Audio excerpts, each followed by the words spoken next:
नमस्कार, मी पंजाब आज आलो आहे मी सांगली जिल्ह्यामध्ये आटपाडीमध्ये हे पूर्वीचा दुष्काळ पट्टा होता, पण या ठिकाणी लिफ्ट इरिगेशनमुळे आता हे इथं हरित क्रांती झाली.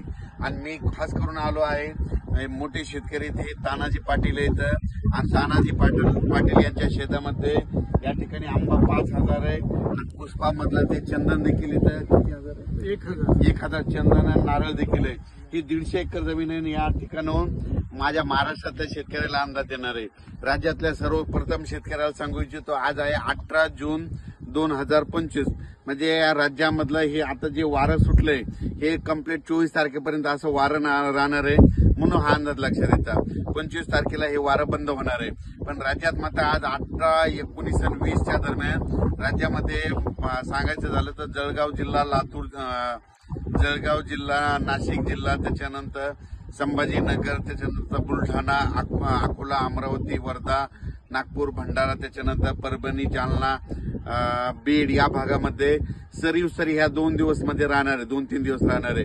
खूप काही मोठा पाऊस पडणार नाही, भाग बदलत पडणार आहे, सरी पडणार आहेत आणि ज्यांचं सोयाबीन पेरलेलं आहे त्याला जीवदान भेटणार आहे, म्हणून हा अंदाज लक्षात घ्यायचा. म्हणजे सांगायचं झालं तर विदर्भ, पूर्व विदर्भ, मराठवाड्यामध्ये 2-3 दिवस सरीचा पाऊस राहणार आहे, सर्वदूर नसणार आहे, म्हणून हा अंदाज लक्षात घ्यायचा. पण राज्यात मग पाऊस कधी येणार तर राज्यात मात्र 20 ते 24च्या दरम्यान राज्यात हवामान कोरडं राहणार आहे, वारं सुटणार आहे, तुरळक ठिकाणी पाऊस स्थानिक वातावरण पडणार आहे, म्हणून हा अंदाज लक्षात घ्यायचा. पण राज्यात मात्र 25 नंतर हे जे वारं सुटलेलं आहे हे सगळं बंद होणार आहे. आणि बंद झाल्याच्या नंतर राज्यामध्ये 25 पासून राज्यामध्ये परत पाऊस वाढायला सुरुवात होणार आहे. त्याच्यानंतर 25, 26, 27चा पाऊस वाढत जाणार आहे. त्याच्यानंतर राज्यात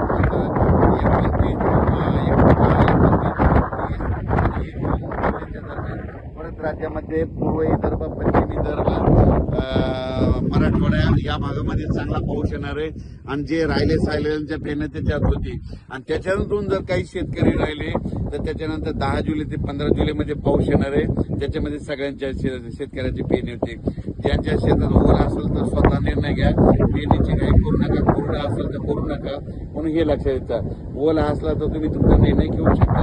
आणि हे जे आटपाडी भाग आहे तर या ठिकाणी हे दुष्काळ पट्टा होता. पण या ठिकाणचे स्वर्गीय आमदार साहेब माजी अनिल भाऊ बाबर यांनी काय केलं, लिफ्ट इरिगेशन केल्यामुळे या आता ठिकाणी म्हणजे आता या ठिकाणी टँकर सुद्धा बंद झाले, सगळी हरित क्रांती झाली. खरं त्यांचे उपकार या सगळ्या जनतेवर आहेत. म्हणून असं सगळ्या महाराष्ट्रातल्या शेतकऱ्यांनी म्हणजे आमदारांनी, खासदारांनी असं म्हणजे असे पाण्याची व्यवस्था करायला पाहिजे, म्हणून या ठिकाणी सांगतोय. तर या ठिकाणी मी तानाजी पाटील यांच्या शेतामध्ये आलेलो आहे आणि त्यांची आंबा बाग आणि चंदन या ठिकाणी बघितलं. आणि या ठिकाणी महाराष्ट्रातल्या शेतकऱ्याला सांगतो, राज्यात फक्त 20 तारखेपर्यंत सरी राहणार आहे. आणि तुमच्या ह्या सांगलीकडे मात्र आता सध्या तरी पाऊस थांबलेलाच राहील. तुमच्या सांगली जिल्ह्यामध्ये एवढा काही पाऊस येणार नाही, म्हणून काही चिंता करायची गरज नाही. फक्त मात्र 28-29 थोडा पाऊस येणार आहे, खूप काही मोठा पाऊस सध्या नाही, म्हणून हे लक्षात घ्यायचं. ज्यावेळेस वातावरण बदल त्यावेळेस मात्र सांगलीचा देखील अंदाज दिला नाही. आणि हे आता 24-25 पासून ते 2 जुलैपर्यंत जे पाऊस येणार आहे तर ते आटपाडीच्या इकडे आटपाडी जवळ येईल, इकडे जतपर्यंत जाईल, जास्त काही हे अंदाज लक्षात घ्यायचं. अचानक वातावरण बदल झाला लगेच एक दिला जाईल.